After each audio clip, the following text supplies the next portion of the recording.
Good evening. I'm honored and privileged to have been asked by Prof. Anderson to address this President's gathering of Da Vinci.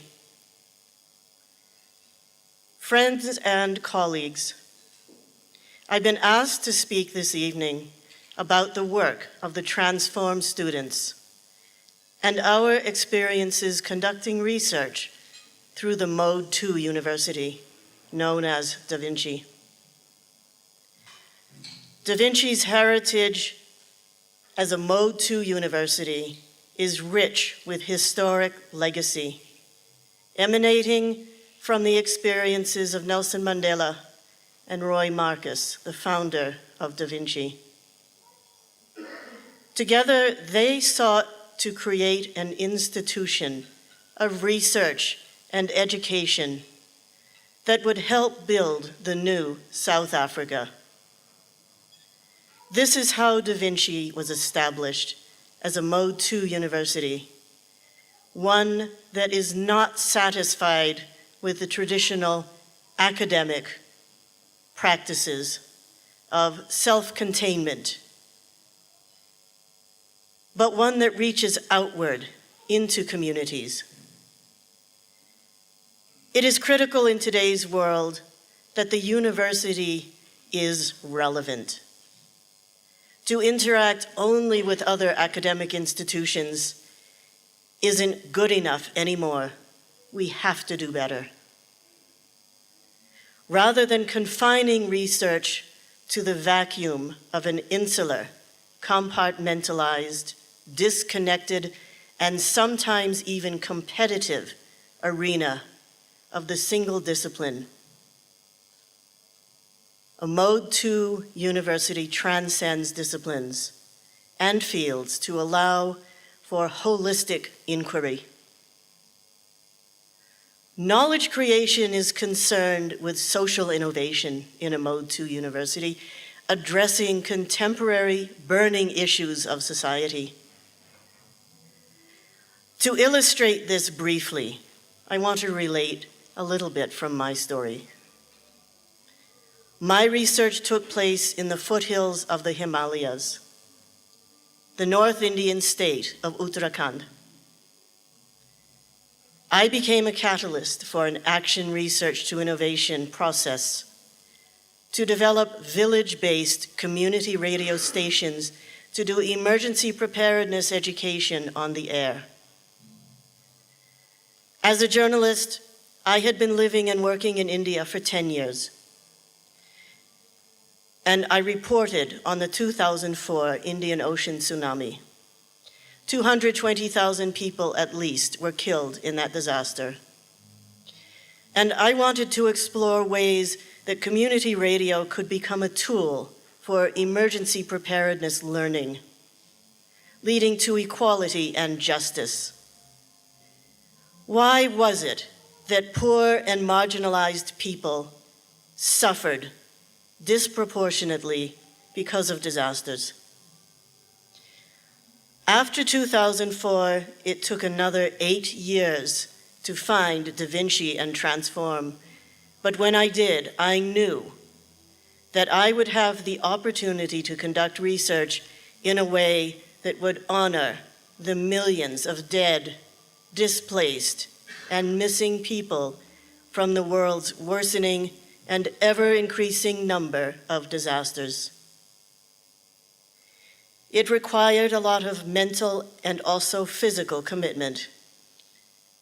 I can easily say that I have climbed my share of hillsides and mountainsides to reach the off-road remote villages in the Himalaya state of Uttarakhand. There I combined IdeaSync, a New Delhi-based media training NGO, with 2 village-based community radio stations to form a program of ongoing emergency preparedness education, which continues today. In a Mode 2 university, new knowledge is created after careful analysis of social imbalances and a process of rebalancing social, cultural, and spiritual conditions. In the analysis of the imbalances in the communities of Uttarakhand, Mode 2 enabled me to combine the three fields of emergency preparedness education, and community media, especially radio, to reveal the imbalances that were impeding progress. Through the integral worlds, our research collaboration introduced strategies to realign these serious threats to community resilience and sustainability. Had I been forced to remain within the confines of one discipline or one field, only a small part of this story would have been told. Only partial solutions would have been realized. Instead, democratized learning about communications and emergency preparedness was realized. Had it not been realized, communications about emergency preparedness would have continued to be the dominant one-way, expert-driven messaging to targeted market segments. The community took ownership of the inquiry process and have based their next steps on the result of our combined research journey. The research ecosystem is also important to both Mode 2 and action learning. My ecosystem included media trainers, community radio practitioners, farmers, shopkeepers, housewives, and day laborers, the elderly and youth. Research done in Mode 2 doesn't sit on library shelves either. Rather, it has a life, an ever-evolving living legacy that takes root and flourishes into the future. We at Transform also collaborate and work collectively. In the spirit of that collaboration, and because we are in Africa, I want to invite my African colleagues to come up front to speak very briefly from their hearts about their experiences. And while they're coming, I want to say that consistent with Mode 2, all three of us work in the public space. We all engage in practical problem-solving research. Each of us works with a large and complex personal and institutional ecosystem. And many of us are spiritually motivated. In the words of Baha'u'llah, the prophet founder of my beloved Baha'i faith, let deeds, not words, be your adorning. I introduce now briefly Father Anselm and Andrew to just say very few words.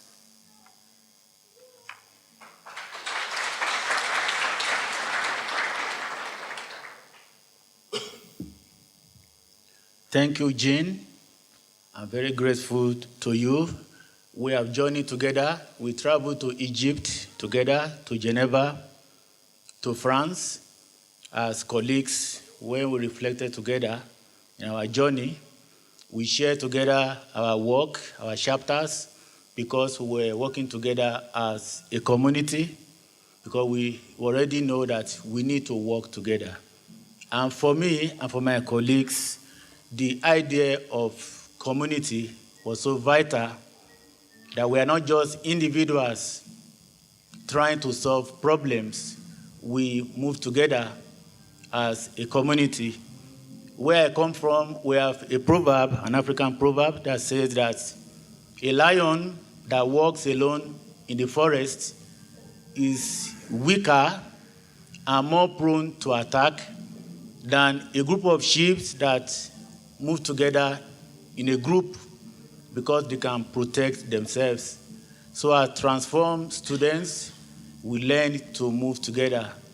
For the world, for Africa, we need to move together as a community, as a family.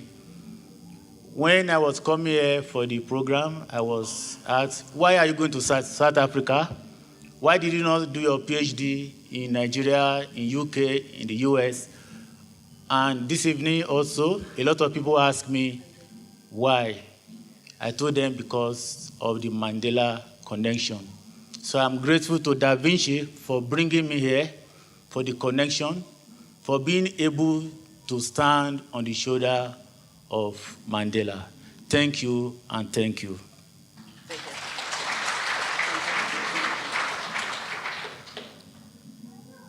Good evening, the invited guests and the leadership of Da Vinci. For me, it was a joy, it was a great inspiration as we worked collaboratively and also with great enthusiasm in the social innovation. My research was based on integral development and marketing of mobile phone products and services. It was a cooperative inquiry of Econet Wireless, the biggest telecommunication company in Zimbabwe, and the communities of Domboshawa, Murewa, as well as Pundutso. And as we researched through Mode 2, we demystified the individual researcher, but we worked collaboratively from Nigeria to England, to France, Egypt, Zimbabwe, South Africa, India, and Jordan. So we worked collaboratively as we brought in new knowledge for the emancipation of our people and our communities. And that was the joy, working collaboratively with other people, not just as individuals. Thank you. Stay here, stay here, stay here.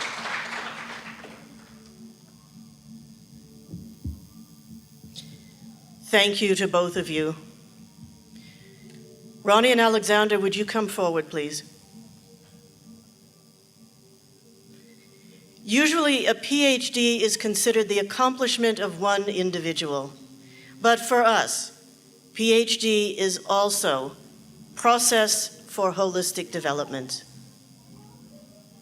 A collective, rather than an individual process or accomplishment. Given Transform's mission of integral development and transformation of the individual, the organizational, and the societal, a partnership between Transform and Da Vinci was inevitable. We together as Transform thank Da Vinci for providing us a catalytic platform that encourages this kind of educational research and innovation. To Alexander and Ronnie, our mentors, our exemplars. Although in the university we express ourselves in words, they are inadequate to express our profound and abiding gratitude to you. Thank you and thank you.